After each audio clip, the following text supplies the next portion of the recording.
Hello viewers, தனுசு ராசி நேயர்களுக்கு அடுத்து வரக்கூடிய 7 நாட்களில் சில முக்கியமான கிரகங்களுடைய இடமாற்றத்தால் எதிர்பார்க்காத சில திருப்பங்களை சந்திக்க போறீங்க.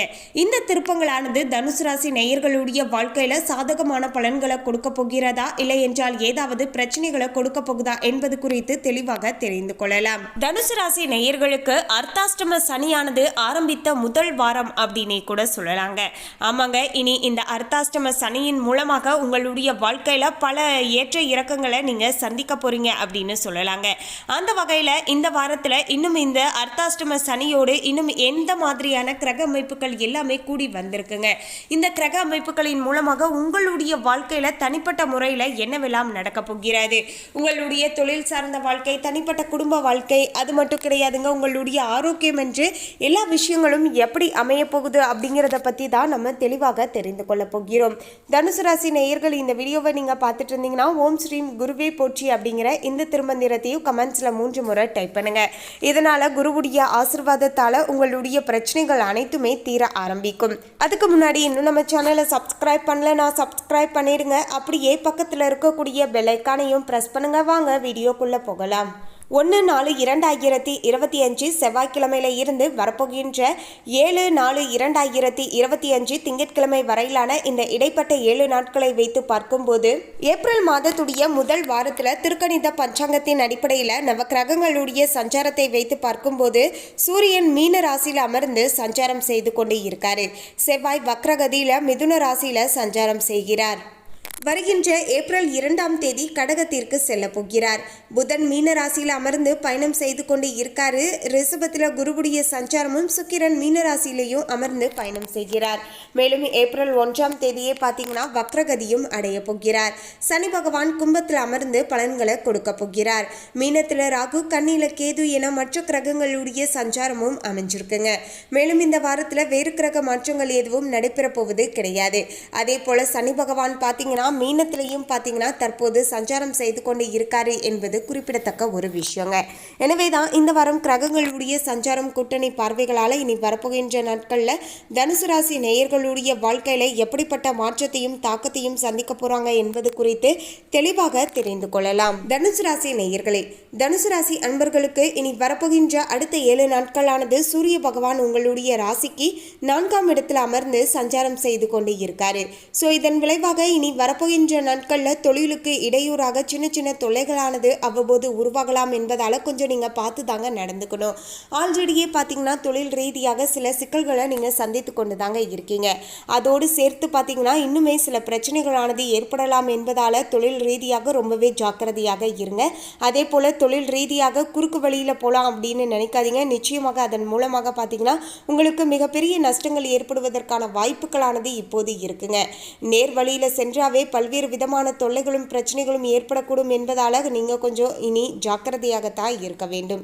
அப்போது இன்னுமே குறுக்கு வழியில் போனால் இன்னும் எவ்வளவு பிரச்சனை வரும் அப்படிங்கிறத நீங்களே யோசித்து பார்த்துக்கோங்க. மேலும் சிறு வியாபாரிகள் சிரமங்களை சந்திக்கக்கூடிய வகையில் தான் பார்த்தீங்கன்னா தனுசு ராசி நேயர்களுக்கு இந்த வாரமானது அமைஞ்சிருக்குங்க. சந்திரனுடைய நகர்வுகளானது ஏற்ற இறக்கமான பலன்களை கொடுக்கக்கூடிய வகையிலையும் அமைஞ்சிருக்குங்க. செவ்வாய் 7 மற்றும் 8ஆம் இடத்தில் அமர்ந்து சஞ்சாரம் செய்து கொண்டு இருக்காரு. வியாபார எதிர்கள் பார்த்தீங்கன்னா ஏமாற்றம் அடையக்கூடிய வகையில் பார்த்தீங்கன்னா சூழ்நிலைகளானது இருக்கக்கூடும் என்பதால் கொஞ்சம் நீங்கள் பார்த்து தாங்க நடந்து கொள்ள வேண்டும். ஆடை ஆபரணங்கள் வாங்க அதிகமாக பார்த்தீங்கன்னா செலவழிப்பீர்கள். இந்த ஒரு விஷயங்களை தவிர்த்து கொள்வதுமே இன்னுமே நல்லதாக இருக்கும் அப்படின்னே சொல்லலாங்க. முடிஞ்ச அளவுக்கு பார்த்தீங்கன்னா ஆபரண சேர்க்கை இருக்கலாம். ஆனால் ஆடைகள் பார்த்தீங்கன்னா அதாவது நமக்கு இருக்கு அப்படிங்கிற பட்சத்தில் மேலும் மேலும் பார்த்தீங்கன்னா நீங்கள் ட்ரெஸ் வாங்க வேண்டாங்க. அப்போதைக்கு ஏதாவது ஒரு ஃபங்க்ஷன் வருது, உங்ககிட்ட ட்ரெஸ் இல்லைன்னா நீங்கள் போய் அந்த இடத்துல வாங்கலாம். அப்போது உங்களுக்கு கலெக்ஷனுமே நிறையா இருக்கும். நீங்கள் ஆல்ரெடி நிறைய ட்ரெஸ் வாங்கி வச்சுட்டு பிறகு பார்த்தீங்கன்னா அந்த ஃபங்க்ஷனுக்கு போடும்போது இந்த டிசைன் பழசாக இருக்குது, புதுசாக வாங்கிக்கலாம் அப்படிங்கிற மாதிரி தான் எண்ணம் போகக்கூடும். ஸோ முடிஞ்ச அளவு பார்த்தீங்கன்னா ஆடையில் அதிகமாக இது மாதிரியான நீங்கள் ஒன்றுமே ஃபங்க்ஷனே இல்லாமல் ஆடைகள் மட்டும் பார்த்தீங்கன்னா அதிகமாக வாங்கி வைத்துக்கொள்வது அவ்வளவு நல்லதாக இருக்காதுங்க. கொஞ்சம் பார்த்து நடந்துக்கோங்க. ஃபங்க்ஷன் வருது அப்படின்னா அப்போது நீங்கள் போய் வாங்குவது நல்லதாக இருக்கும் அப்படிங்கிறதையும் பார்த்துக்கோங்க. ஏன்னா இப்போது வாங்கி வச்சுட்டிங்கன்னா திடீர்னு பார்த்தீங்கன்னா அப்போது உங்களுக்கு டிசைன் பிடிக்காம போகும். அப்போது வேறு டிசைன் இப்போது வந்துச்சு, அது வாங்கிக்கலாம் அப்படிங்கிற மாதிரி மனசில் தோணுங்க. ஸோ இதனால் செலவுகள் ஆகுது இல்லையா? ஸோ அதனால் கொஞ்சம் பார்த்து நடந்துக்கோங்க. புதன் பார்த்தீங்கன்னா உங்களுக்கு 4ஆம் வீட்டில் அமர்ந்து சஞ்சாரம் செய்து கொண்டு இருக்காரு. கட்டுமான தொழிலானது சிறப்பாக நடக்கக்கூடிய வகையில் இருக்க போகிறது. நண்பர்களிடம் பார்த்தீங்கன்னா அவ்வப்போது பகையானது ஏற்படலாம் என்பதால் கொஞ்சம் நண்பர்களுடன் பழகும் போதே கொஞ்சம் ஜாக்கிரதையாக நடந்துக்கோங்க. சில இடங்களில் நண்பர்களுடன் விட்டு கொடுத்து நடந்துக்கோங்க. அப்போது தான் பகை வராமல் பார்த்து கொள்ள முடியும். குரு 6ஆம் இடத்தில் அமர்ந்து சஞ்சாரம் செய்து கொண்டு இருக்காரு. மேலதிகாரிகளுடைய கோபமானது வேலையை பாதிக்கக்கூடிய வகையில் இருக்கலாம் என்பதால் கொஞ்சம் பார்த்து நடந்துக்கோங்க. வேலையில கண்ணும் கருத்துமாக இருங்க, பொறுப்பாக இருங்க. அப்போதுதான் மேலதிகாரிகளுடைய ஒரு நல்ல விஷயமானது, அதாவது பாராட்டுக்களானது உங்களுக்கு கிடைக்குங்க.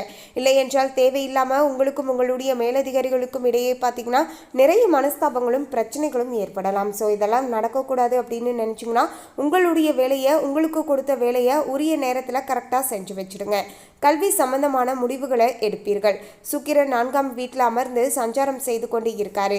நம்பியவர்கள் கூட பார்த்தீங்கன்னா சில நேரங்களில் ஏமாற்றத்தை தந்து விடுவார்கள் என்பதால் கொஞ்சம் பார்த்து நடந்துக்கோங்க. யாரையுமே பார்த்தீங்கன்னா பெருசாக நீங்கள் நம்ப வேண்டாம் அப்படின்னு தாங்க சொல்லணும். யாராக இருந்தாலுமே பார்த்தீங்கன்னா அவங்களுக்கு அப்போது இருக்கக்கூடிய சுச்சுவேஷனுக்கு ஏற்ப சில விஷயங்களானது மாறுபடலாம். அது உங்களுக்கு ஏமாற்றத்தை தந்துவிடும் என்பதால் முடிஞ்ச அளவுக்கு யாரையுமே பெருசாக நம்பாதீங்க. அதே போல் பார்த்தீங்கன்னா நிறைய மனிதர்களோடு பேசுவீங்க.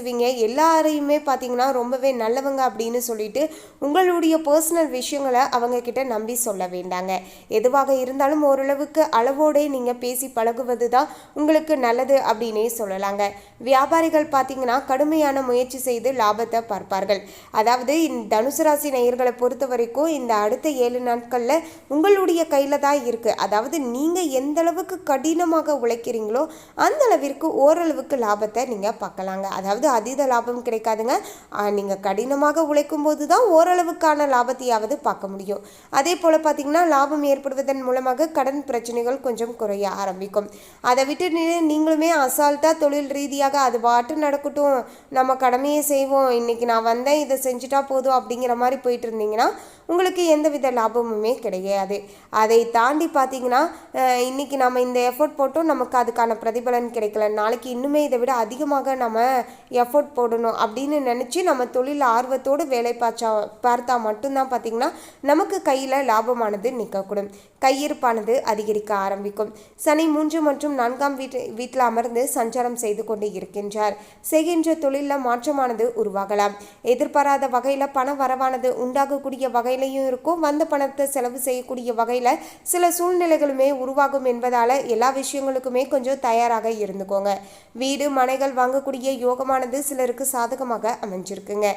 ரொம்ப நாட்களாகவே இந்த விஷயத்துக்காக நாங்கள் ட்ரை பண்ணிட்டு இருக்கோம் அப்படின்னு சொல்லக்கூடியவங்க இனி வரப்போகின்ற நாட்கள் நீங்கள் வீடு மனைகள் எல்லாமே வாங்கலாங்க.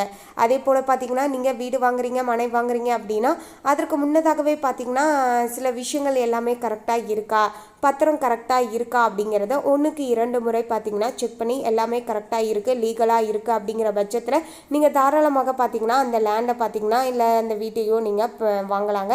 அதில் எந்தவித சிக்கல்களும் உங்களுக்கு ஏற்பட போவது கிடையாது. அதே போல் தற்போது அர்த்தாஷ்டம சனி ஆரம்பம் என்பதால் கொஞ்சம் எது செய்வதாக இருந்தாலுமே நிதானத்தோடு பொறுமையோடு செய்துடுவாங்க. அது இன்னுமே பார்த்தீங்கன்னா உங்களுடைய வாழ்க்கைக்கு நல்லதை ஏற்படுத்தி தரக்கூடும். ராகு 4ஆம் இடத்தில் அமர்ந்து சஞ்சாரம் செய்து கொண்டு இருக்காரு. போட்டி பந்தயங்களில் நீங்கள் தாராளமாக துணிந்து இறங்கலாங்க. நீங்கள் செய்யக்கூடிய செயல்களில் உங்களுக்கு சாதகமான பலன்களுமே பார்த்தீங்கன்னா கிடைக்கக்கூடும். அரசு வேலை பார்க்கக்கூடியவங்க அதிகமாக நன்மையை அடையக்கூடிய வகையில் சூழ்நிலைகளானது அமைஞ்சிருக்குங்க. எனவே தனுசு ராசி நேயர்கள் யாராவது கவர்மெண்ட் எம்ப்ளாயிஸாக இருந்தீங்கன்னா இப்போது உங்களுக்கு நேரமானது சாதகமான முறையில் அமைஞ்சிருக்கு அப்படின்னே சொல்லலாங்க. மேலும் தொழில் செய்யக்கூடிய இடத்துல உங்களுக்குன்னு ஒரு தனி பெயரும் புகழும் கிடைக்கக்கூடும்.